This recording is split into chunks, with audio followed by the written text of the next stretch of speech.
بسم اللہ الرحمن الرحیم رب اشرح لي صدری ویسر لي امری واحلل عقدۃ من لسانی یفقهوا قولی ربنا زدنا علما اللهم فقهنا في الدين اللهم انی اسألك علما نافعا وعملا متقبلا ورزقا طیبا اللهم انفعنا بما علمتنا وعلمنا ما ينفعنا وزدنا علما اللهم إني أعوذ بك من علم لا ينفع ومن قلب لا يخشع ومن نفس لا تشبع ومن دعوة لا يستجاب لها ربي هب لي حكما والحقني بالصالحين واجعل لي لسان صدق في الآخرين واجعلني من ورثة جنة النعيم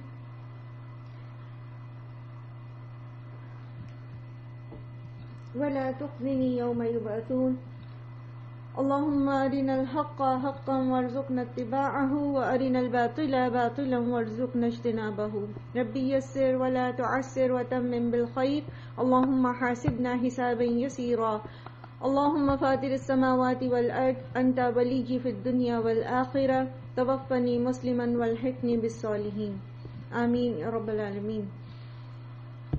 آج انشاءاللہ ہم آیت نمبر 45 سے ریویو لیں گے، وہیں سے اس کو پہلے تھوڑی سی اس کی تلاوت سنتے ہیں انشاءاللہ، اور پھر ہم اپنا لیسن جو ہے وہ سٹارٹ کرتے ہیں۔ اعوذ باللہ من الشیطان الرجیم، بسم اللہ الرحمن الرحیم۔ کل ہم نے سٹارٹ کیا تھا 21واں پارہ سورہ عنکبوت، آیت نمبر 45 کو ہم نے کچھ تھوڑا سا ڈسکس کر لیا تھا، تھوڑا سا دوبارہ اس کو دیکھتے ہیں۔ نبی صلی اللہ علیہ وآلہ وسلم کو حکم دیا جا رہا ہے، اور اس توسط سے ہم سب کے لیے یہ حکم ہے۔ سب سے پہلے ہم اس چیز کو ذہن میں رکھتے ہیں کہ یہ کس دور کی آیات ہیں۔ سورہ عنکبوت کے تعارف میں آپ کو بتایا تھا کہ یہ مکہ کا وہ دور ہے جس وقت مسلمانوں کے اوپر ظلم و ستم کی انتہا ہو چکی ہے، اور ہجرت حبشہ سے بالکل ملحق جو قریبی زمانہ ہے یہ وہ زمانہ ہے، ٹھیک ہے۔ تو اب اس میں جو پہلے 4 رکوع گزرے ہیں اس میں مختلف اقوام کے قصص سنا کر اور مختلف طریقے سے جو مومنین ہیں جن کو اس وقت ایک شدید مشرکین مکہ کی طرف سے ایک تعصب اور مخالفت کا سامنا ہے، تو وہاں پر ان کو صبر اور ثبات اور توکل علی اللہ کی تلقین کی گئی۔ پچھلے 4 رکوع میں آپ نے دیکھا۔ اب یہ صبر اور یہ توکل علی اللہ حاصل کیسے ہوگا، اس کے لیے اب یہاں پر ان کی عملی تربیت کی جا رہی ہے، عملاً ان کو سکھایا جا رہا ہے کہ وہ یہ کیسے حاصل کریں گے، ٹھیک ہے۔ جیسے آپ دیکھتے ہیں کہ سورہ بقرہ میں بھی ہم نے یہ پڑھا کہ یا ایھا الذین آمنوا استعینوا بالصبر والصلاۃ، ٹھیک ہے۔ نماز سے مدد لو، نماز سے مدد لینی کیسے لینی ہے، نماز کس طرح انسان کی مدد کرتی ہے۔ تو یہاں پر بھی ان کو کیا حکم دیا جا رہا ہے کہ سب سے پہلے کیا، اتلو ما اوحی الیک من الکتاب، قرآن میں جو آپ کے اوپر وحی کیا جا رہا ہے اس کو پڑھیے، ٹھیک ہے۔ تو قرآن پڑھیے، نماز قائم کیجیے۔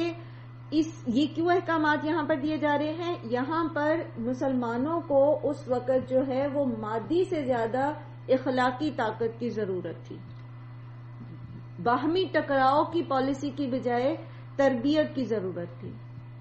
کہیں پر بھی کسی بھی جگہ پر جب کوئی انقلاب لایا جانا ہوتا ہے، کوئی دائمی قسم کی چینجز چاہیے ہمیں، تو اس کے لیے پہلے تربیت کی ضرورت پڑتی ہے۔ سب سے پہلے انفرادی تربیت کی ضرورت ہوتی ہے۔ ہر فرد جو اس انقلاب کا حصہ بننے والا ہے اس کی انفرادی تربیت جو ہے وہ بہت ضروری ہے۔ تو یہاں پر مسلمانوں کی اخلاقی تربیت کے اوپر فوکس کیا جا رہا ہے سب سے پہلے، جو سب سے ضروری ہے۔ اچھا، یہ ضروری کیوں ہے؟ نماز جیسے یہاں پر ہم نے پڑھا، اور کل بھی ہم نے اس کو تفصیلی پڑھا تھا کہ ان الصلاۃ تنہی عن الفحشاء والمنکر، نماز جو ہے وہ فحش اور منکر سے روکتی ہے، بے حیائی اور برائی سے روکتی ہے۔ اور فحش اور منکر جو ہیں یہ ان کا اطلاق جو ہے یہ ان برائیوں پر ہوتا ہے جس کو انسان کی فطرت برا سمجھتی ہے، یعنی کوئی گناہ کبیرہ کی بات نہیں ہو رہی، بلکہ بات ہو رہی ہے کہ وہ برائیاں جو ہر قوم اور ہر معاشرے کے لوگ جو عملاً کتنے ہی بگڑے ہوئے کیوں نہ ہوں، لیکن ان کے نارمز میں جو پسندیدہ چیزیں ہوتی ہیں، یعنی لوگ برائیاں کرتے ہیں لیکن اس معاشرے کی جو اچھائی سمجھی جاتی ہو، جس کو اچھے لوگ جو ہیں فالو کرتے ہوں، وہ نارمز ہوتی ہیں، ٹھیک ہے۔ وہ معروف ہوتی ہیں، اس کے اپوزٹ جو ہے وہ منکر آ جاتی ہیں. تو نماز جو ہے وہ منکر سے روکتی ہے، فحش سے روکتی ہے. اب یہاں پر مسلمانوں کو جو حکم دیا جا رہا ہے وہ اس وجہ سے دیا جا رہا ہے، یعنی ان کو جو اخلاقی طاقت کی ضرورت تھی اس کے لیے دو جو تدابیر ہیں جو پریکٹیکلی انہیں کرنی ہے وہ سکھائی جا رہی ہیں، اور اس کو ہم اپنے اوپر بھی لے سکتے ہیں. ہم بھی ایک ایسے دور میں زندہ ہیں جہاں ابھی الحمدللہ بینگ اے پاکستانی ہمارے اوپر وہ دور نہیں ہے. اللہ تعالیٰ اپنی امن اور سلامتی کی کیفیت میں ہی رکھیں، لیکن بہت ساری جگہوں پر ایسا ہو چکا ہے اب کہ دین پر عمل کرنا بہت مشکل ہو گیا. تو اس میں بھی پھر کیا ہے، اسی سچویشن میں چلے جائیے جیسے مشرکین مکہ کی طرف سے مخالفتیں زبانی بھی اور فزیکلی بھی، تشدد اور اذیت کا سامنا تھا مسلمانوں کو. تو اسی سینیریو میں اس وقت اگر کچھ مسلم موجود ہیں تو وہ یہی تدبیر اختیار کریں گے. سب سے پہلے کیا کہ قرآن جو ہے اس کو پڑھا جائے گا. اچھا، کہا جا رہا ہے اتلو ما اوحی الیک من الکتاب، تو اتلو جو ہے تلاوت کیجئے جو ہے، ایک تو یہ جو معنی کل ہم نے سمجھ لیا تھا کہ قرآن جو ہے وہ نہ صرف یہ کہ خود پڑھنے کی چیز ہے بلکہ پڑھ کے سنانے کی چیز ہے، دوسروں کو اس کے ذریعے تلقین کرنے کی چیز ہے. دوسری بات جو ہے وہ ہم نے پہلے بھی پڑھی جب ہم نے سورہ بقرہ کی یہ آیت پڑھی تھی کہ الذین آتیناہم الکتاب یتلونہ حق تلاوتہ. تو یہاں جو تلاوت کا روٹ آئے گا وہ تلا یتلو تلون سے آئے گا. تلا یتلو تلون کا مطلب ہوتا ہے فالو دا فٹ اسٹیپس، ٹھیک ہے، پیروی کرنا. تو یہاں پر جو حکم دیا جا رہا ہے یعنی ٹو بیکم اسٹرانگ، دوسروں کی ذہنی اذیتوں اور جسمانی اذیتوں کا مقابلہ کرنے کے لیے کیا کریں، قرآن میں جو وحی کیا جا رہا ہے اس کی پیروی کریں، اس کو فالو کریں. ٹھیک ہے، قرآن جیسے آپ کو سکھا رہا ہے اسی کے پیچھے پیچھے قدم بقدم چلتے چلے جائیں. اور یہ بہت ضروری ہے، یہ بہت ضروری ہے. ہم آج اپنی زندگی میں بھی اس چیز کو سمجھتے ہیں بہت اچھے طریقے سے کہ جب ہم ڈپریشن میں جانے لگتے ہیں تو قرآن جو ہے جب ہم اس کو سمجھ کے پڑھنا شروع کرتے ہیں اور اس کے احکامات میں عمل کرنا شروع کرتے ہیں یا پھر ہم اس کی تلاوت ساتھ ساتھ سنتے ہیں تو وہ پھر کیا ہوتا ہے، ہم اس ذہنی پریشانی میں ہمیں ریلیف ملنا شروع ہو جاتا ہے اور پھر ہمیں انرجیز ملتی ہیں کہ ہم کوپ اپ کر سکیں اس سچویشن سے جس میں ہم اس وقت موجود ہوتے ہیں.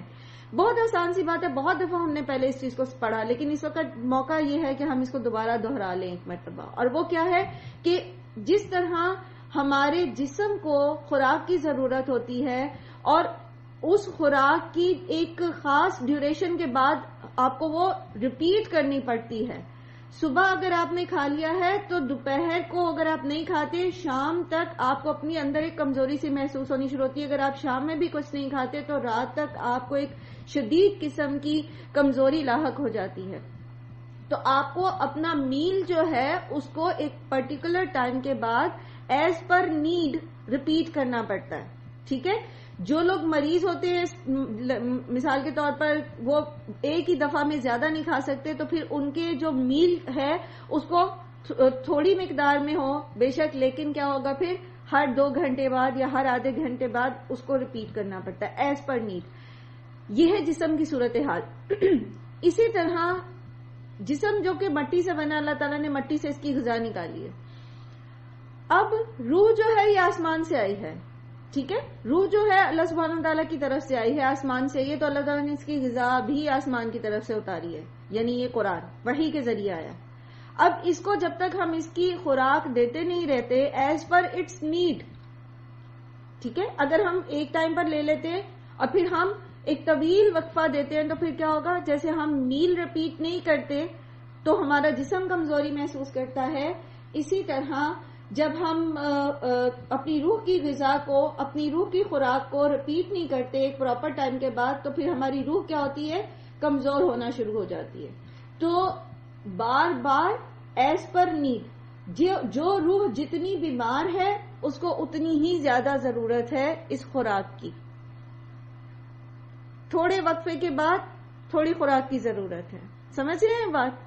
تو یہاں پر اب آپ ان مسلمانوں کو ذہن میں رکھیے جن کو شدید قسم کی مخالفت اور شدید قسم کی جو ہے وہ ذہنی اور جسمانی تکالیف کا سامنا تھا دشمنوں کی طرف سے، تو ان کو پھر کتنی ضرورت تھی کہ ان کی روح جو ہے وہ مضبوط رہے تاکہ وہ صبر اور وہ توکل علی اللہ اور وہ استقامت ان کے اندر آ سکے جس کی اس وقت ضرورت تھی. سمجھ رہے؟ اچھا، اب آپ اس میں یہ دیکھیے کہ جن کی روح زندہ ہے، تو جیسے جسم زندہ ہے تو جسم کو جو زندہ ہے اس کو بھی فعال رکھنے کے لیے ایک صحت مند انسان کو بھی ایک پرٹیکولر ٹائم پیریڈ پر ڈائٹ لینی پڑتی ہے. ٹھیک ہے، اگر وہ نہیں لیتا تو وہ کمزور ہو جائے گا. اسی طرح جس کی روح ہے، جو اپنی ایمان کی بہترین حالت میں ہے، وہ بھی اگر اپنی یہ روح کی یہ غذا ایک پرٹیکولر ٹائم پیریڈ کے بعد نہیں لیتا تو اس کی روح جو ہے وہ کمزور ہونا شروع ہو جاتی ہے. تو پھر جس کی روح اگر پہلے سے ہی بیمار ہے، مثال کے طور پر اگر کسی کا دل پہلے سے ہی پراگندہ ہے، اگر کوئی پہلے سے ہی برائیوں میں مبتلا ہے، تو پھر کیا ہوگا؟ اس کو وہ غذا تھوڑی زیادہ لینی پڑے گی. وہاں پر آپ اس کو نہ صرف یہ کہ روٹین کی ڈائٹ بلکہ میڈیکیشن کے طور پر لیں گے. تو جو جتنا زیادہ ڈاؤن فیل کرتا ہے ایموشنلی اور ایمان میں اپنے آپ کو، اس کو اتنی زیادہ قرآن کی تلاوت، قرآن کا فہم اور اس کے ذریعے اپنے تزکیے کی ڈائٹ کو، جو اس کا جو شیڈیول ہے اس میں اس کو زیادہ دفعہ اس کو ریوائز کرنے کی ضرورت ہے. پھر کہا جا رہا ہے وَأَقِمِ الصَّلَاةَ، نماز قائم کریں. نماز جو ہے یہ وہ دوسری تدبیر ہے جو بتائی جا رہی ہے تاکہ انسان جو مسلمان ہیں اس وقت جو اس بڑی مصیبت میں مبتلا ہیں ان کو ایک جو ہے وہ مضبوطی حاصل ہو، ان کی روح مضبوط ہو. تو نماز کے دو پہلو ہیں. ٹھیک ہے، ایک تو یہ اس کی خوبی جو یہاں پر بتائی جا رہی ہے یہ لازمی وصف ہے اس کا، اور وہ وصف کیا ہے کہ یہ فحش اور منکر سے روکتی ہے. ٹھیک ہے، نماز فحش اور منکر سے روکتی ہے، تو یہ اس کی خوبی ہے جو یہ لازماً انسان کے اندر پیدا کرتی ہے اگر نماز جو ہے وہ واقعتاً نماز ہے. جیسا کہ کل ہم نے ڈسکس بھی کیا کہ نماز بیسیکلی ایک فلسفی ہے جو بندے کو یہ سمجھانے کے لیے اس کے اوپر فرض کیا گیا ہے کہ تم all the time 24/7 round the clock اپنے رب کے سامنے حاضر ہو. کل ہم نے اس کو اچھے سے ڈسکس کر لیا تھا. ٹھیک ہے، تو نمبر ایک تو اس کا یہ لازمن وصف ہے یہاں پر جو یہ لازمن کرتی ہے. کیسے کرتی ہے؟ جیسے کل ہم نے ڈسکس کیا تھا کہ کسی کو بھی برائی سے روکنے کے لیے اس کو جتنی دفعہ اس کو ایک بریک چاہیے، ایک سمجھ لیجئے کہ تنبیہ چاہیے، ایک اس کو ریمائنڈر چاہیے. تو 5 ٹائم اے ڈے بندے کو جب ریمائنڈر ملتا ہے اور وہ صحیح سچے دل کے ساتھ مسلح پہ کھڑا ہوتا ہے تو وہ پھر درمیان کے 2 وقفوں کے بیچ میں کوئی ایسے گناہ نہیں کرتا، کیونکہ اس کو پتا ہوتا ہے کہ اس کو اپنے رب کے حضور جو ہے وہ حاضر ہونا ہے. ٹھیک ہے، یہ ایک بات. دوسری چیز یہ کہ نماز جو ہے وہ انسان کے اندر جو ہے وہ اس کی ضمیر کو بیدار کرتی ہے. ٹھیک ہے، یعنی جو اصل نماز ہے وہ فحش اور منکر سے کیسے روکتی ہے؟ انسان کے ضمیر کو بیدار کرتی ہے، یعنی اس کا کانشیس جو ہے وہ اس کو ہلاتی رہتی ہے کہ تم نے اللہ کے سامنے حاضر ہونا ہے. پھر اس کے ساتھ جہاں وہ اللہ کے سامنے 5 وقت حاضر ہونے کی اس کے اندر ایک نماز ریمائنڈ اس کو کراتی ہے، تو پھر اس کے ساتھ ساتھ اس کو فرض شناسی بھی سکھاتی ہے کہ دیکھو جب نماز تم پر 5 وقت میں فرض ہے اور تم نے یہ کام تم اس پہ مسلح پہ جا کے کھڑے ہو جاتے ہو سارے کام چھوڑنے کے بعد، کیونکہ یہ نہیں کہا جا رہا کہ یصلی صلاۃ یا کیا کہا جا رہا ہے اقم الصلاۃ. نماز کو قائم کرنے کا مطلب کیا ہے کہ انسان جو بھی کر رہا ہے جب نماز کا وقت ہو جائے تو سب کچھ چھوڑ کے نماز کے لیے کھڑا ہو جائے. ٹھیک ہے، تو اس سے کیا ہوتا ہے پھر اس کے اندر فرض شناسی پیدا ہوتی ہے، اور جب انسان فرض شناس ہوتا ہے تو وہ پھر نہ صرف یہ کہ اپنے رب کے لیے فرما بردار ہوتا ہے بلکہ اس رب نے جو اس کے اوپر دیگر فرائض جو ہیں وہ رکھے ہیں، چاہے اگر وہ شوہر ہے تو بیوی کے متعلق، بچوں کے متعلق، گھر کے متعلق، اگر وہ تاجر ہے تو کاروبار کے متعلق، تو وہ ساری وہ اس کے اندر جو ہے وہ اس کی تربیت کرتے ہوئے اس کو فرض شناس بنا دیتی ہے، اس کے اندر ذمہ داری کا احساس بیدار کر دیتی ہے. پھر اسی طرح نماز جو ہے وہ انسان کے اندر اطاعت گزاری جو ہے وہ بھی پیدا کرتی ہے. یعنی جب انسان جو ہے وہ اپنے آپ کو نماز قائم کرنے والا بنا لیتا ہے تو فزیکلی اس کی یہ ٹریننگ ہو رہی ہوتی ہے کہ اس کو کس طرح اطاعت کرنی ہے, کس طرح فرما برداری کرنی ہے. تو نہ صرف یہ کہ وہ اللہ سبحانہ و تعالیٰ کے سامنے حاضر ہوتا ہے بلکہ اس کی طرف سے پھر جتنی فرما برداریاں اس نے کرنی ہے, یعنی جیسے مثال کے طور پر والدین کی اطاعت ہے, پھر اسی طرح اولو الامر کی اطاعت ہے, پھر جس ملک میں انسان رہ رہا ہو اس کے قوانین کی اطاعت ہے. جو شخص پورے شعور کے ساتھ نماز پڑھتا ہے, نماز قائم کرتا ہے اس کانشیسنس کے ساتھ کہ اس نے فرما برداری کرنی ہے اپنے رب کی, اور وہ آپ یقین کیجئے سڑک خالی بھی ہوتی ہے تو وہ ٹریفک کا اشارہ توڑ نہیں سکتا. اس کو پتا ہے کہ میرے رب کا ہی یہ حکم ہے کہ تم نے معروف کی پابندی کرنی ہے, اور یہ معروف ہے, امر بالمعروف میں آتا ہے نا. معروف ہے یہ کہ آپ نے ملکی قوانین جو آپ کی شریعت سے تصادم نہیں کرے, جس ملک میں آپ رہتے ہیں اس ملک کے قوانین کو آپ نے فالو کرنا ہے.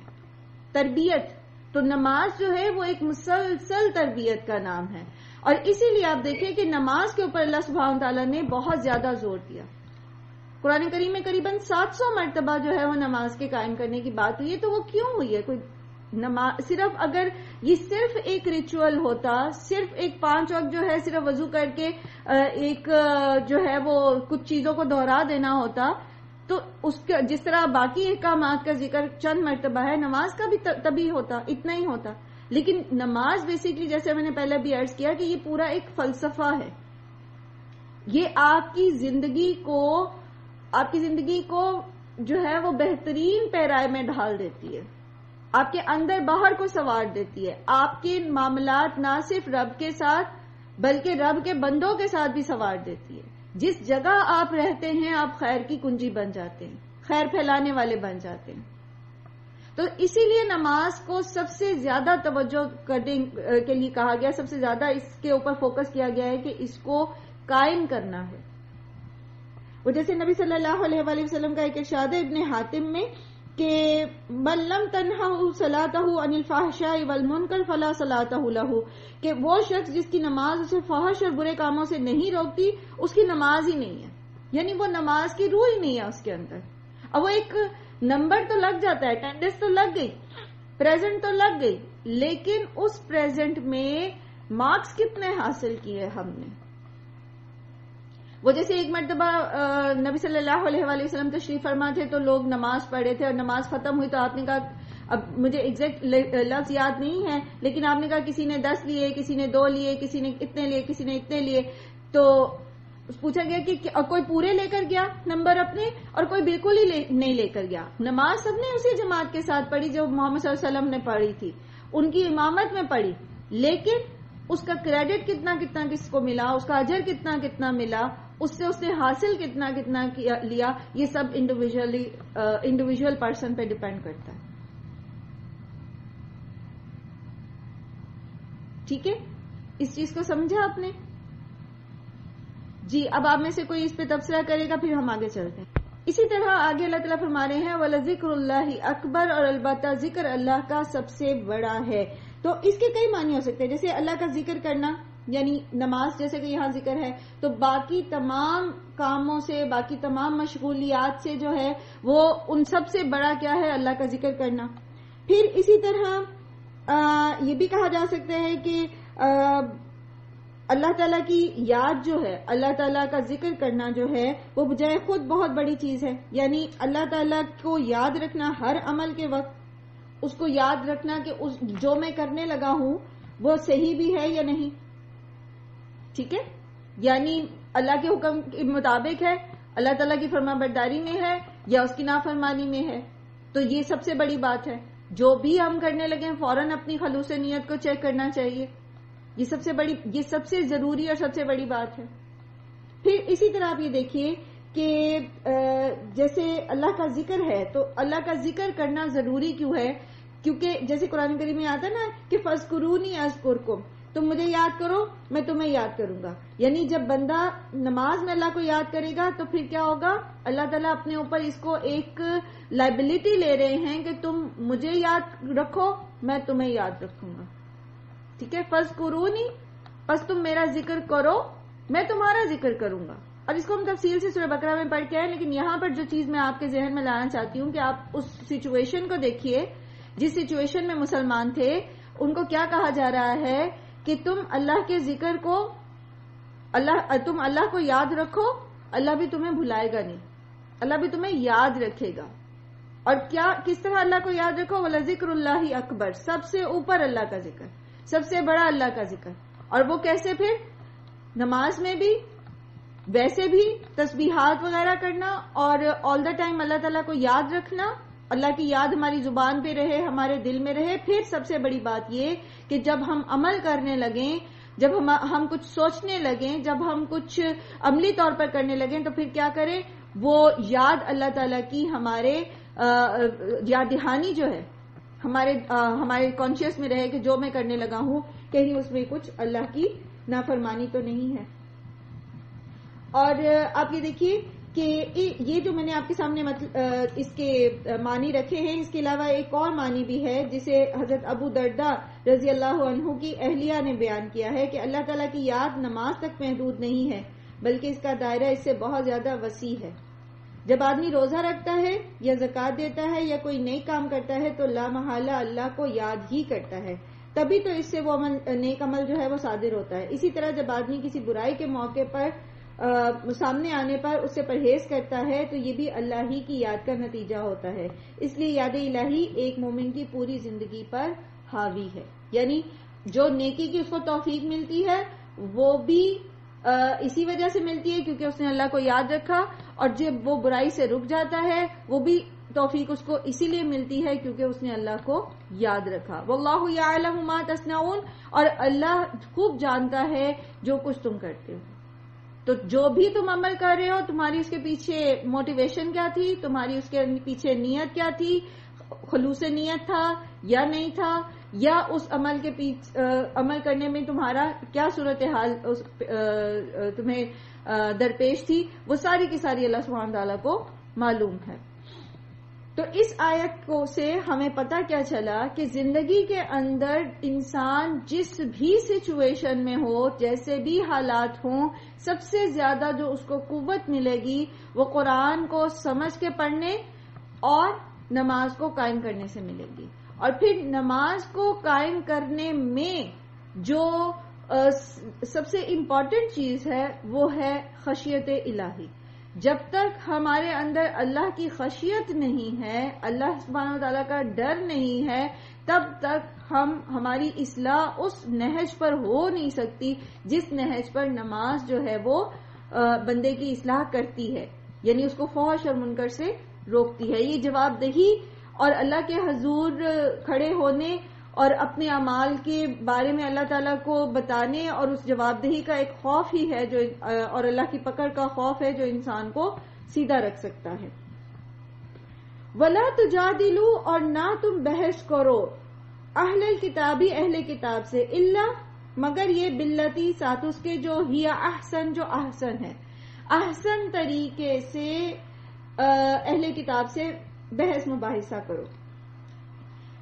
اچھا بھی احسن طریقہ کیا ہے پیچھے بھی ہم پڑھ چکے ہیں. ایک بات یاد رکھیے, بات ویسے یہاں پر چونکہ ایک خاص سینیریو میں ہے, آگے ہجرت حبشہ کا ذکر ہونا ہے تو ذکر اہل کتاب کا ہے, لیکن کسی کو بھی جب آپ دین کا پیغام پہنچانا چاہتے ہیں, اللہ سبحانہ تعالیٰ کا پیغام پہنچانا چاہتے ہیں, تو ایک مبلغ جو ہے اس کو اصل فکر اس بات کی ہونی چاہیے کہ وہ جس سے بات کر رہا ہے اس کا دل کھل جائے, اس کے اندر حق بات اتر جائے. اس کو ایک پہلوان کی طرح اس کی نہیں دوسرے کے ساتھ بات کرنی چاہیے کہ اس کا مقصد یہ ہو کہ بس دوسرے کو پچھاڑ دے, دوسرا جو بات کر رہا ہے اس کو غلط ثابت کر دے.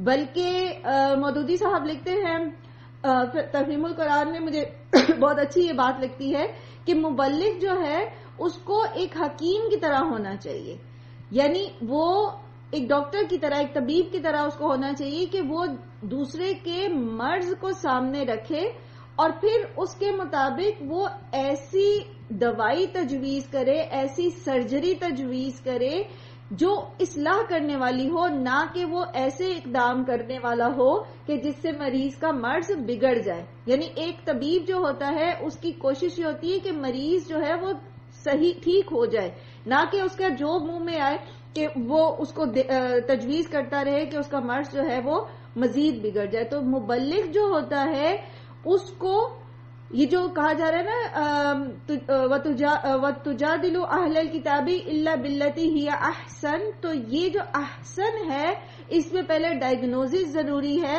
کہ جس سے ہم بات کر رہے ہیں اس کا اصل مسئلہ کیا ہے. ٹھیک ہے، اس کے بعد یہ جو احسن طریقے سے بات کرنی ہے تو اس میں کیا ہوگا، جیسے ایک اور جگہ اللہ سبحانہ وتعالیٰ فرماتے ہیں سورہ نحل آیت نمبر 125 میں کہ ادعو الی سبیل ربک بالحکمۃ والموعظۃ الحسنۃ وجادلہم باللتی ہی احسن.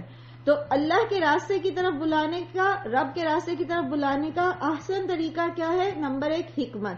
اور حکمت کے اندر سب سے پہلی چیز جو ہے وہ کیا ہوگی کہ ہمیں پتا ہو کہ دوسرے کا ایشو کیا ہے، دوسرے کا مسئلہ کیا ہے، اور پھر اس مسئلے کو ذہن میں رکھ کر اس کے اکارڈنگ موعظۃ حسنہ کی جائے گی. موعظۃ حسنہ ہم نے پڑھا تھا کہ کیا ہوتی ہے؟ بہترین نصیحت. اور نصیحت کیا ہوتی ہے؟ موعظہ کس نصیحت کو کہتے ہیں؟ جو دل پر اثر کرنے والی ہو. تو جس سے آپ مخاطب ہیں، جس سے آپ بات کر رہے ہیں، اس کا پرابلم ڈائگنوز کرنے کے بعد اس کے ذہنی صلاحیت کے مطابق الفاظ کا چناؤ کر کے بہترین طریقے سے، گداز طریقے سے اس کو نصیحت کی جائے گی. یہی چیز جو ہے جیسے اللہ تعالیٰ نے حضرت موسیٰ کو کہا تھا، حضرت موسیٰ اور حضرت ہارون کو جب فرعون کی طرف بھیجا تو اللہ تعالیٰ نے فرمایا فَقُولَ لَهُ قَوْلًا لَيِّنًا لَعَلَّهُمْ يَتَذَكَّرُ أَوْ يَخْشَىٰ، کہ اس سے نرمی سے گفتگو کرنا. تم دونوں جاؤ اور فرعون سے نرمی سے گفتگو کرنا. یہاں پر جب ہم نے یہ آیت پڑھی تھی تو اس وقت ہم نے یہ دیکھا تھا، سورہ طٰہٰ آیت نمبر 44 ہے کہ کیوں کہا گیا تھا کہ نرمی سے بات کرنا. تو یہ بھی حکمت کا تقاضا تھا کہ فرعون جیسے ٹائرنٹ سے وہ اس وقت اس کی طرح اس کے لہجے میں بات نہیں کر سکتے تھے، وہ افورڈ نہیں کر سکتے تھے. اس سے پھر اچھے نتائج آنے کے بجائے برے نتائج جو ہے وہ آ سکتے تھے. تو کیا کہا گیا؟ نرمی سے بات کرنا. اب آپ اس کو لسٹ کر لیجئے. جب ہم نے کسی کو اللہ کا پیغام سنانا ہے تو ہمارے اندر کیا کیا کوالٹیز ہونی چاہیے، ہماری اس ایڈریس کے اندر، ہماری اس بات کے اندر کیا کیا کوالٹیز ہونی چاہیے، وہ احسن بات کیا ہے.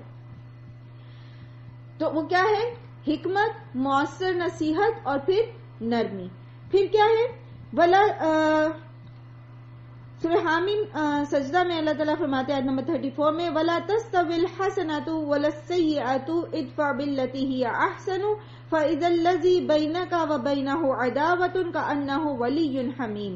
جب ہم اس لیول پر آ کر کسی کے ساتھ بات کرتے ہیں تو پھر ہو سکتا ہے کہ جو ہمارا بہت بڑا دشمن تھا، جس کی بات سن کر ہمیں جو ہے وہ ہمارا دل کیا کہ بس اب ہم اس کی ایسی کی تیسی کر دیں. جب ہم نرمی اختیار کرتے ہیں، ہم بھلے طریقے سے بات کرتے ہیں، ہم گداز لہجہ اپناتے ہیں، ہم زبانی الفاظ نہیں استعمال کرتے، ہمارے لہجے میں طنز نہیں ہوتا، ہم دوسرے کو نیچا دکھانے کی نیت نہیں رکھے ہوئے ہوتے بلکہ اس کی اصلاح کی نیت ہوتی ہے ہمارے اندر، تو پھر کیا ہوتا ہے؟ بعض اوقات وہی بڑا دشمن جو ہے وہ بہترین دوست بن جاتا ہے. تو یہ بہت ضروری ہے کہ جب ہم بات کریں تو پھر کیا کریں؟ بہترین طریقے سے. اسی طرح سورہ مومنون آیت نمبر 96 میں اللہ سبحانہ تعالیٰ فرماتے ہیں ادفع باللتی ہی احسن السیئۃ نحن اعلم بما یصفون. پھر اسی طرح اللہ سبحانہ تعالیٰ نے سورہ اعراف میں بھی بتایا کہ کیا حکمت ہو سکتی ہے، وہ احسن طریقہ کیا ہے کہ خذ العفو،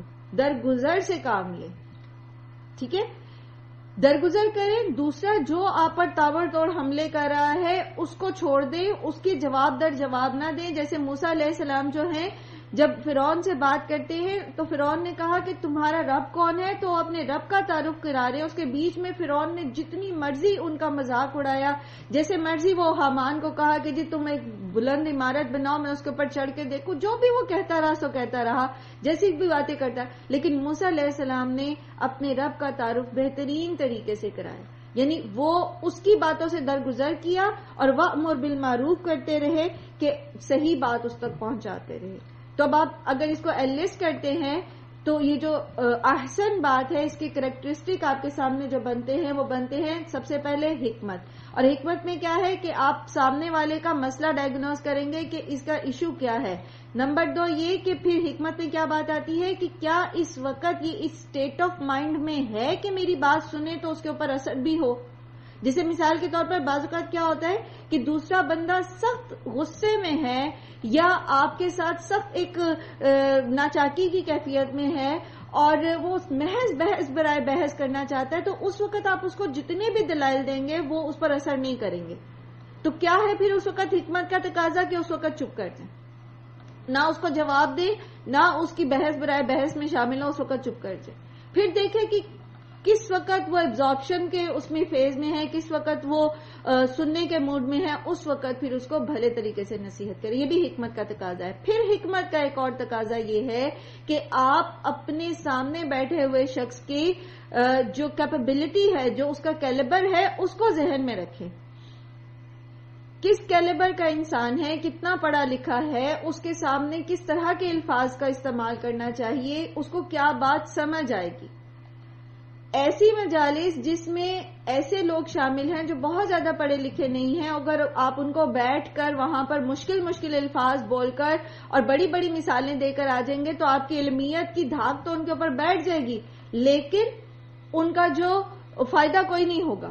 وہ یہ ضرور کہیں گے کہ فلان جو تھیم فلان جو ہے ان کے پاس بڑا علم ہے، لیکن ان کا فائدہ کوئی نہیں ہوگا، ان کو نصیحت نہیں ہوگی، ان کے اخلاق اور کردار میں کوئی تبدیلی نہیں آئے گی. تو ایک مبلغ جو ہوتا ہے اس کی انٹینشن یہ تو نہیں ہے کہ وہ اپنی دھاک بٹھا کے آ جائے دوسروں پر.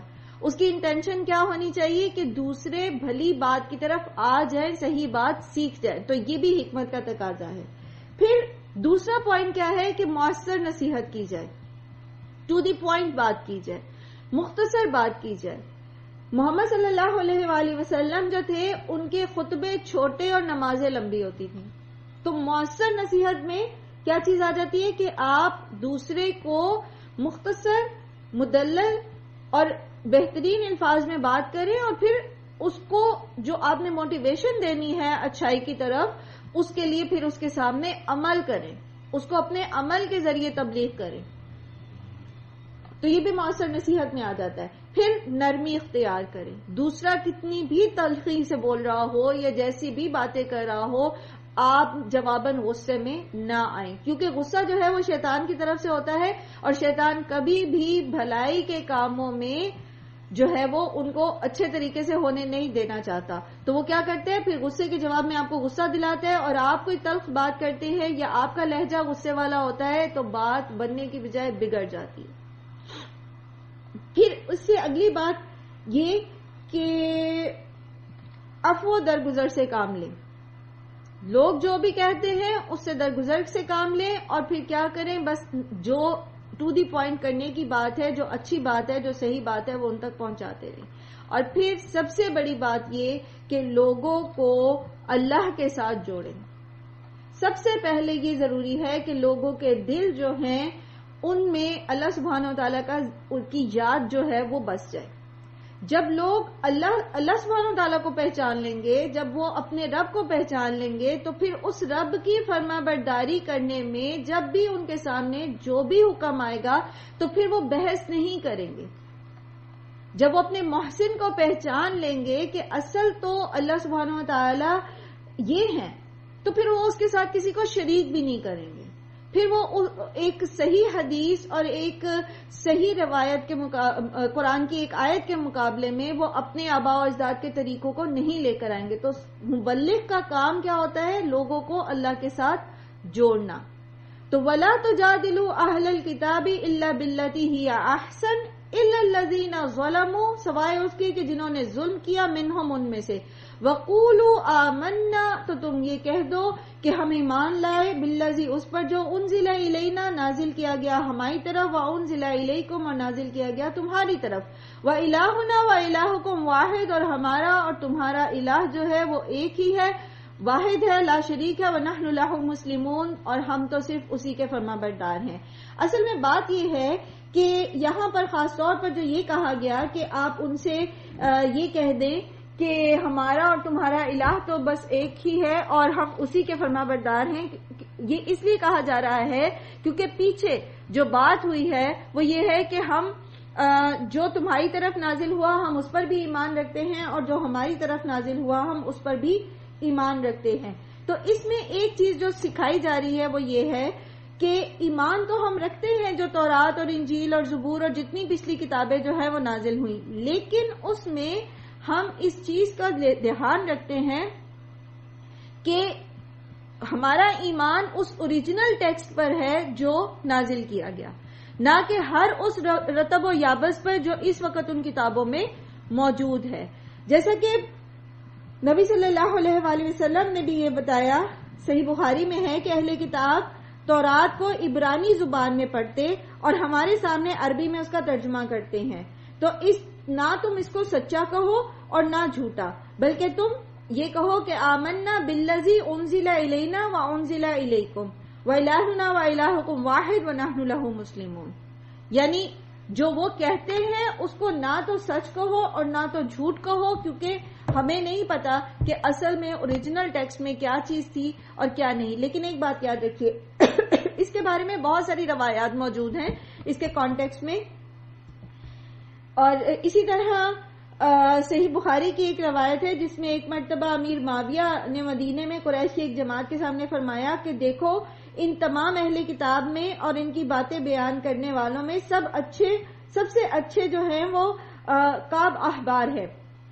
لیکن باوجود اس کے بھی ان کی باتوں میں بھی ہمیں کبھی کبھی جھوٹ بھی ملتا ہے۔ اس کا یہ مطلب نہیں تھا کہ کعب احبار جو تھے رحمہ اللہ وہ جان بوجھ کر کوئی جھوٹ اس میں ملاتے تھے، لیکن یہ تھا کہ ان کا جو سورس آف نالج تھا ان کتابوں کے اندر بہت ساری جو ہیں وہ تحریفیں ہو چکی تھیں، ان میں بہت زیادہ جو ہے وہ ہر طرح کی جو روایات ہیں وہ ملا دی گئی تھی، یعنی جو ان کے اپنے بڑوں کے اقوال تھے ان کو بھی اس طرح شامل کر دیا گیا تھا جیسے کہ وہ قرآن کا ٹیکسٹ ہو۔ جیسے حضرت عیسیٰ کے اقوال میں ان کے حواری ہیں ان کے بہت سارے اقوال جو ہیں وہ مکس کر دیے ہوئے ہیں، اور پتہ نہیں چلتا کہ اصل ٹیکسٹ کون سا ہے اور ان کے حواریوں کی اپنی بات یا جو ڈسکرپشن ہے وہ کہاں پر جا کر ختم ہوتی ہے۔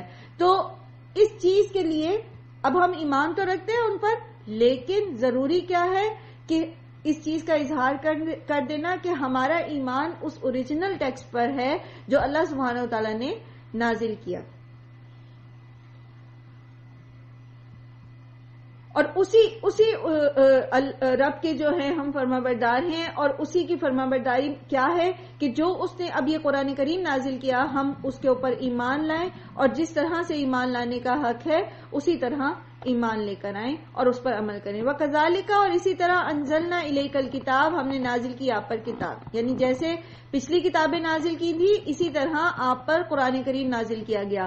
فَالَّذِينَ آتَيْنَاهُمُ الْكِتَابَ يُؤْمِنُونَ بِهِ، پس جو لوگ جنہیں ہم نے دی تھی کتابیں وہ ایمان لاتے ہیں اس پر، ان میں سے کچھ لوگ جو ہیں وہ قرآن پر بھی ایمان لاتے ہیں۔ وَمِنْ هَؤُلَاءِ مَن يُؤْمِنُ بِهِ، اور ان میں سے بھی جو ایمان لاتے ہیں اس پر، یعنی پچھلے لوگوں میں سے بھی ایمان لائے قرآن پر اور آج کے دور کے لوگوں میں سے بھی ایمان لائے ہیں قرآن پر، یعنی اس وقت کے مسلمانوں کی بات ہے۔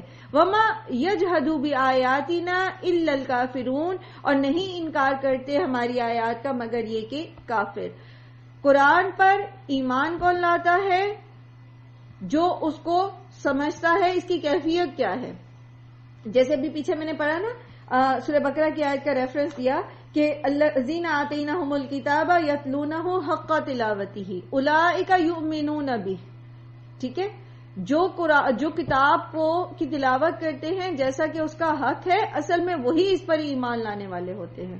تو کتاب کی تلاوت کا حق کیا ہے کہ اس کو پڑھا جائے صحیح طریقے سے اس کو سمجھا جائے، پھر اس کے اوپر عمل کیا جائے اور اس کو دوسروں تک پہنچایا جائے. تو یہ کرتے ہیں، اور ان میں سے کون کون کرتا ہے؟ اہل کتاب میں سے بھی کچھ اس پر اسی طرح کا ایمان لائے ہیں، اور دوسرے لوگوں میں سے بھی کچھ اس پر اسی طرح کا ایمان لائے ہیں. لیکن جو انکار کرنا چاہتے، جو عمل ہی نہیں کرنا چاہتے، جو ماننا ہی نہیں چاہتے، وہ ان آیات کو لٹرلی انکار کر دیتے ہیں، قرآن پر ایمان نہیں لاتے. وما كنت تتلو من قبله من کتاب، اور نہیں تھے آپ پڑھتے اس سے پہلے کوئی کتاب. ولا تخطه بيمينك اذا لارتاب المبطلون، اور نہ ہی آپ لکھتے تھے اپنے دائیں ہاتھ سے، تب البتہ شک میں پڑ جاتے باطل پرست. تو آپ صلی اللہ علیہ وآلہ وسلم کی جب قرآن سناتے تو جو لوگ انکار کر دیتے ہیں وہ کیا کیا اعتراض کرتے تھے؟ ان میں سے ایک اعتراض یہ تھا کہ یہ قرآن محمد صلی اللہ علیہ وسلم نے خود لکھ لیا ہے، اور ایک اعتراض یہ تھا کہ پچھلی کتابیں پڑھ کر اس سے کاپی کر لیا ہے.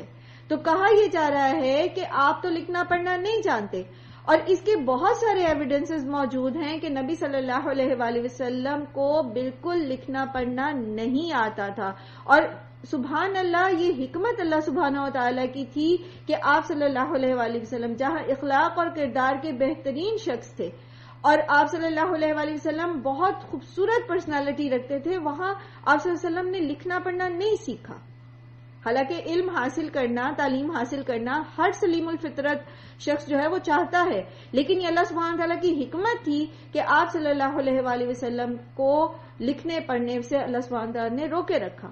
اور اس کی وجہ کیا ہے؟ یہی وجہ کہ اگر آپ پڑھے لکھے ہوتے تو لوگوں کا یہ اعتراض، یہ باطل پرستوں کا یہ اعتراض جو ہے، یہ اس میں وہ اور شیئر ہو جاتے کہ یہ چونکہ پڑھا لکھا شخص ہے اور یہ تو پہلے بھی اتنی لٹرری جو ہے وہ باتیں کرتا تھا اور بڑی فلسفے بتاتا تھا، تو اس نے اب اس چیز کی طرف رخ موڑا کہ میں نبوت کا دعویٰ کر دوں، اور پھر یہ کہتا ہے کہ یہ جو ہے اللہ کی طرف سے اس کے اوپر وحی آتی ہے. تو اللہ تعالیٰ نے محمد صلی اللہ علیہ وآلہ وسلم کو پڑھنے لکھنے سے بالکل روکے رکھا. ایسی روایات ملتی ہیں کہ آپ صلی اللہ علیہ وسلم بالکل بھی جو ہے وہ پڑھنا نہیں جانتے تھے. بڑی مشہور روایت ہے صلح حدیبیہ کے وقت کی کہ جب سہیل بن عمرو جو ہے اس نے اس چیز پر اعتراض کیا، جب محمد صلی اللہ علیہ وسلم نے لکھوایا محمد رسول اللہ، تو اس نے کہا کہ یہی تو مسئلہ ہے، ہم آپ کو رسول اللہ تو مانتے ہی نہیں ہیں، تو اس کو مٹائیں گے تو پھر ہم محمد عبداللہ لکھوائیے، یعنی اللہ کا بندہ، تو پھر ہم آپ کی بات مانیں گے، پھر آگے معاہدہ لکھا جائے گا. تو محمد صلی اللہ علیہ وسلم نے حضرت علی سے کہا کہ آپ اس کو مٹا دیجئے. تو حضرت علی کی غیرت نے اس چیز کو گوارا نہیں کیا کہ وہ محمد صلی اللہ علیہ وسلم کے نام کے آگے جو ہے وہ رسول اللہ مٹا دیں. تو پھر آپ صلی اللہ علیہ وسلم نے ان سے پوچھا کہ کہاں لکھا ہوا ہے. جب انہوں نے بتایا یہاں لکھا ہوا ہے، تو پھر آپ صلی اللہ علیہ وسلم نے خود اس کو مٹایا.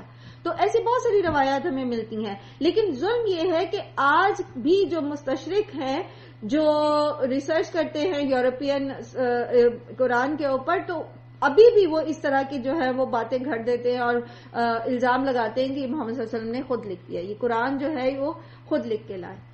حالانکہ یہ بڑی قیاس بات ہے کہ ایک شخص جس کو لکھنا پڑھنا بھی نہیں آتا، اور جس کا جو ہے وہ فہم یا سمجھ لیجئے کہ اس کی بول چال جو ہے وہ اس حد تک جو ہے وہ جتنی فصاحت اور بلاغت قرآن کریم کے اندر ہے اس طرح سے نہیں ہے، تو وہ کس طرح پھر ایک دم سے جو ہے وہ ایسی باتیں شروع کر سکتا ہے.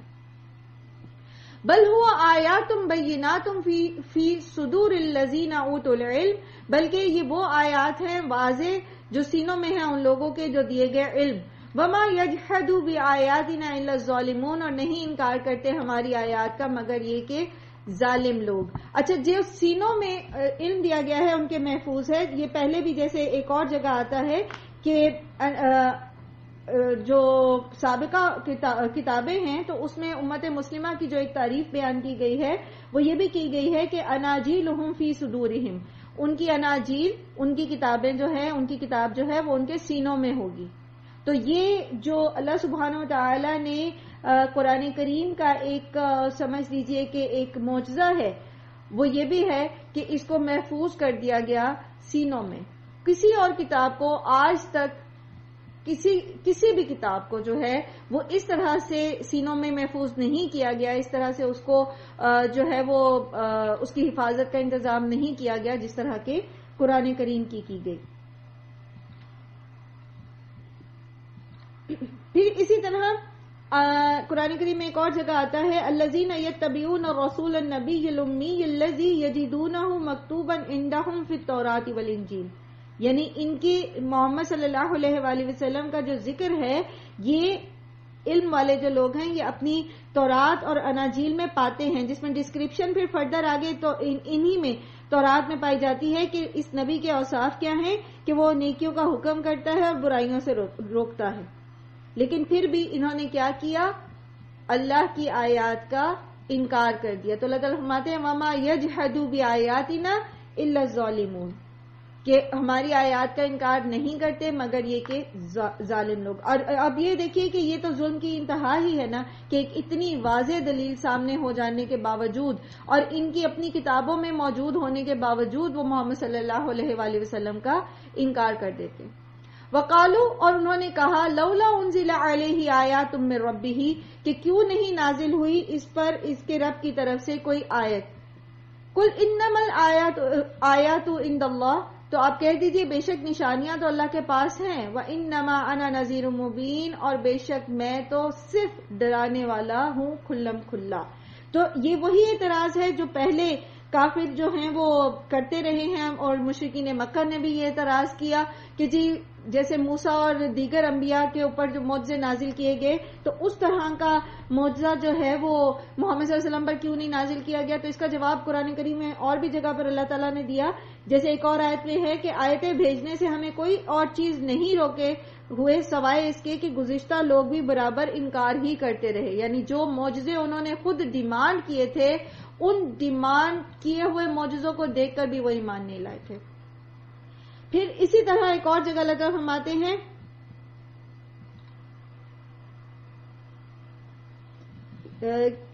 کہ ان کو بتانے کے لیے کہ جو ہدایت آپ صلی اللہ علیہ وآلہ وسلم پر جو ہے وہ نازل کی گئی ہے، تو آپ کا یہ ذمہ نہیں ہے کہ آپ لوگوں کو ہدایت دیں، یہ کام تو اللہ ہی کا ہے، اسی کی چاہت پر موقوف ہے۔ بھلا اس فضول گوئی کو تو دیکھو کہ کتاب عزیز ان کے پاس آ چکی، جس کے پاس کسی طرف سے باطل پھٹک ہی نہیں سکتا۔ تو یہ معجزے ڈھونڈتے ہیں، معجزے مانگتے ہیں، حالانکہ ان کے سامنے تو سب سے بڑا معجزہ یہ قرآن خود آ چکا ہے۔ اللہ تعالیٰ چاہتا تو اور نشانیاں بھی نازل کر سکتا تھا محمد صلی اللہ علیہ وآلہ وسلم پر، لیکن جو معجزہ، جو نشانی اللہ تعالیٰ نے محمد صلی اللہ علیہ وآلہ وسلم کو اس قرآن کی شکل میں دی، اس کو تو یہ خود اس کے سامنے عاجز آ گئے۔ جب ان کو چیلنج کیا گیا کہ کوئی 10 آیتیں بنا کے صورتیں بنا کے لے آؤ، اچھا 10 نہیں بنا سکتے تو ایک ہی صورت بنا کے لے آؤ، پھر ایک جگہ آیا کہ ایک آیت ہی ایسی بنا کے دکھا دو، تو اس پہ تو یہ پورا نہ اتر سکے، تو یہ اور کون سے معجزے جو ہیں وہ یہ ڈیمانڈ کرتے ہیں۔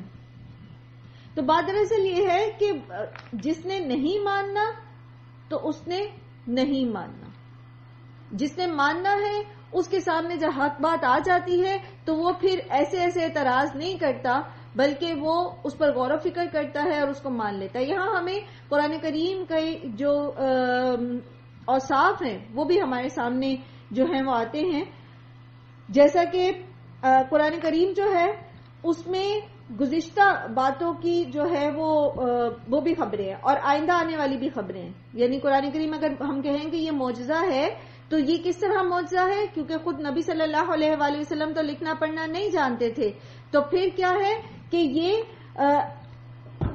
آپ صلی اللہ علیہ وآلہ وسلم کے پاس کوئی اور سورس آف نالج تو نہیں تھا، تو پچھلی قوموں کے جو واقعات جو عرب میں بھی لوگوں کو نہیں پتا تھے وہ بھی بتائے، پھر وہ بھی بتاتا ہے قرآن، اور پھر جو سوال وہ کرتے ہیں تو ایز پر دیئر کویسچن اس کے اکارڈنگ جواب آتا ہے، جو کہ ارد گرد وہاں پر کسی کو بھی نہیں پتا۔ خود یہود جو ہے وہ اپنی کتابوں میں سے ڈھونڈ کے ایسے سوال کرتے تھے جس کا مشرکین مکہ کو پتہ بھی نہیں تھا، جیسے ذوالقرنین کے بارے میں، روح کے بارے میں اور بہت سے ایسے چیزوں کے بارے میں، تو وہ بھی اس کے اندر موجود ہے۔ پھر آئندہ آنے والے حالات کی پیشین گوئیاں بھی موجود ہیں۔ پھر اسی طرح قرآن جو ہے یہ حق اور باطل کو واضح کر دیتا ہے، ہر چیز کو کھول کے بتا دیتا ہے کیا صحیح ہے کیا غلط ہے، کون سیدھے رستے پر ہے کون غلط رستے پر ہے۔ پھر اس کی زبان جو ہے یہ بہت ہی فصیح اور بلیغ ہے، عربی زبان میں نازل ہوا، اور پھر جس کی زبان سے یہ پڑھا جا رہا ہے سنایا جا رہا ہے وہ خود محض امی ہے، اسی طرح آپ دیکھیں کہ قرآن کریم میں کی جو الفاظ ہیں ان میں ایک حلاوت موجود ہے، یہ اثر انگیزی رکھتے ہیں، اتنی اثر انگیزی رکھتے ہیں کہ مشرکین مکہ، جیسے کل بھی میں نے عرض کیا کہ وہ قرآن کو سننے میں شور مچاتے تھے جب قرآن پڑھا جاتا تھا، تاکہ لوگوں کے کانوں تک یہ جائے نہیں، اور پھر کیا کہتے تھے کہ یہ جادو ہے. کیونکہ جو لوگ دل لگا کے سنتے تھے اور سمجھتے تھے تو ان کے دلوں پہ یہ اثر کرتا تھا اور پھر وہ بدل جاتے تھے، تو لوگ کہتے تھے کہ یہ جادو ہے جس سے لوگ بدل جاتے ہیں. اور اسی طرح بہت ساری مزید اوصاف ہے اس کے، جو ہم جب قرآن پڑھتے ہیں تو پھر ہم اس کے معترف ہو جاتے ہیں. اولم یکفیہم انا انزلنا علیک الکتاب یتلی علیہم، کیا بھلا نہیں کافی ان کے لیے کہ بے شک جو نازل کی ہم نے کتاب آپ پر، جو ان پر پڑھی جاتی ہے. ان فی ذالک لرحمۃ وذکر لقوم یؤمنون، اور بے شک اس میں رحمت ہے اور نصیحت ہے اس قوم کے لیے جو ایمان لاتی ہے. تو قرآن کریم، ابھی جیسے پہلے میں نے عرض کیا کہ اس کو پڑھنے والے جو ہیں، جو اس کے تلاوت کا حق ادا کرتے ہیں، وہی اصل میں اس پر ایمان لاتے ہیں. تو جو ایسا ایمان اس پر لاتے ہیں، یعنی اس کو پڑھتے ہیں، اور پڑھنا کیا ہے، اگر ہم تلا یتلو تلون سے اس کو لیں تلاوت کو، تو پھر کیا ہوگا، فٹ سٹیپس کو فالو کرنا، پیروی کرنا. تو جو قرآن کریم کی پیروی کرتے ہیں ایسے لوگوں کے لیے اس میں رحمت بھی ہے اور نصیحت بھی ہے. جو اس سے نصیحت لینا چاہیں گے وہ اس سے نصیحت قبول کریں گے، اور ان کی دنیا اور آخرت جو ہے اس میں خیر اور بھلائی جو ہے وہ پائیں گے، رحمتیں پائیں گے. قل کہہ دیجئے کفا باللہ بینی و بینکم شہیدا، کہ کافی ہے اللہ میرے اور تمہارے درمیان گواہ. یعلم ما فی السماوات والارض، وہ جانتا ہے جو کچھ آسمان اور زمین میں ہے. والذین آمنوا بالباطل وکفروا باللہ اولئک هم الخاسرون، یہی وہ لوگ جو ایمان لائے باطل پر اور انہوں نے اللہ کا انکار کر دیا، وہی لوگ اصل میں خسارہ پانے والے ہیں. اب ہر چیز جب کھول کھول کے بتا دی گئی، صحیح اور غلط بتا دیا گیا، قرآن نازل کر دیا گیا، اس کے باوجود بھی اگر کوئی نہیں ماننا چاہتا تو پھر اللہ تمہارے اور میرے بیچ میں کافی ہے. تو یہ جو ابلاغ دین کا اگلا اور فائنل سٹیپ ہے کہ آپ کسی کو زبردستی ہدایت پر نہیں لا سکتے. پھر آپ کو کیا کرنا ہے، صحیح بات بتا دیں، جتنی دفعہ حکمت کا تقاضا تھا اتنی بار بتا دیں، سمجھا دیں، اور اللہ سے دعا کریں کہ اس کو ہدایت دے. اور پھر کیا ہے، اس کے بعد اپنا راستہ جدا کر لیں. اور جو ماننا ہی باطل کی چاہتا ہے، جو اللہ کی ماننا ہی نہیں چاہتا، تو پھر وہ کیا ہے، اصل میں وہ خسارے میں جانے والا ہے. اس کا سودا جو ہے وہ اس کو فائدہ نہیں دے گا. وَيَسْتَعْجِلُونَكَ بِالْعَذَابِ، اور وہ جلدی مانگتے ہیں آپ سے عذاب. وَلَوْلَا أَجَلٌ مُّسَمًّى لَجَاءَهُمُ الْعَذَابُ، اور اگر نہ ہوتی ایک مدت مقرر تو البتہ آ جاتا ان پر عذاب. وَلَيَأْتِيَنَّهُمْ بَغْتَةً وَهُمْ لَا يَشْعُرُونَ، اور البتہ وہ ضرور آئے گا ان کے پاس اچانک، اس حال میں کہ وہ شعور نہیں رکھتے ہوں گے. یستعجلونک بالعذاب، وہ جلدی مانگتے ہیں آپ سے عذاب. وَإِنَّ جَهَنَّمَ لَمُحِيطَةٌ بِالْكَافِرِينَ، اور جہنم تو البتہ گھیرنے والی ہے کافروں کو. یوم یغشاہم العذاب من فوقہم ومن تحت ارجلہم ویقول ذوقوا ما کنتم تعملون، جس دن جو ہے ان کو اوپر سے عذاب ان کو اوپر سے ڈھانپ لے گا اور ان کے پیروں کے نیچے سے بھی آئے گا، اور اس دن وہ ان سے کہے گا کہ چکھو، یہ ہے وہ جو تم عمل کرتے تھے، یعنی اس کا انجام کار یہ ہے. تو آج تو یہ بار بار محمد صلی اللہ علیہ وآلہ وسلم سے عذاب مانگتے ہیں اور بات بات پہ کہتے ہیں کہ اچھا اگر تم سچے ہو تو پھر ہمارے اوپر آسمان کا ٹکڑا ہی کوئی گرا دو، ہم پر عذاب لے آؤ. تو ان سے یہ کہیں کہ اگر اللہ سبحانہ و تعالیٰ نے ایک مدت مقرر نہ کر دی ہوتی تو پچھلی قوموں کی طرح تمہیں بھی مٹا دیا جاتا، لیکن یہ اللہ کا پلان نہیں ہے. اللہ تعالیٰ نے اس قوم کو مٹانا نہیں ہے. ہوگا کیا کہ جو اس وقت اللہ کا انکار کرتے ہیں، باطل پر ایمان لاتے ہیں اور اپنی شر انگیزیوں میں تیزی کرتے ہیں، تو قیامت کے دن ان کا یہ حال ہوگا کہ ان کے اوپر سے بھی عذاب نے ان کو ڈھانکا ہوگا اور ان کے پیروں کے نیچے سے بھی ان کو عذاب دیا جائے گا. وہ جیسے سورہ حمزہ میں آتا نا کہ آگ کے ستونوں میں ہوں گے اور اوپر سے بھی آگ جو ہے وہ ان کو ڈھانپ لے گی. اللہ سبحانہ و تعالی ہم سب کو ہماری اولادوں کو، ہمارے ماں باپ کو، ہمارے ازواج کو، ہمارے تمام پیاروں کو، کل مومنین مومنات کو جہنم کے اور قبر کے عذاب سے اپنی پناہ میں رکھے، اور اس جہالت سے ہمیں اپنی پناہ میں رکھے کہ ہم علم تو رکھتے ہوں لیکن جب عمل کرنے کا وقت آئے تو ہم اس کو بھول جائیں۔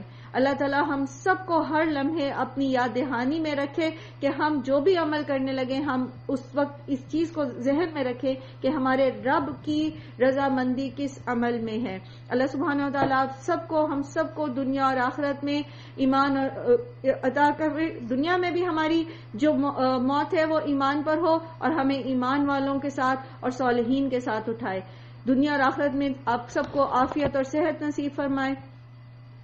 وآخر دعوانا الحمدللہ رب العالمین، سبحانک اللہم و بحمدک، نشہد ان لا الہ الا انت، نستغفرک و نتوب الیک۔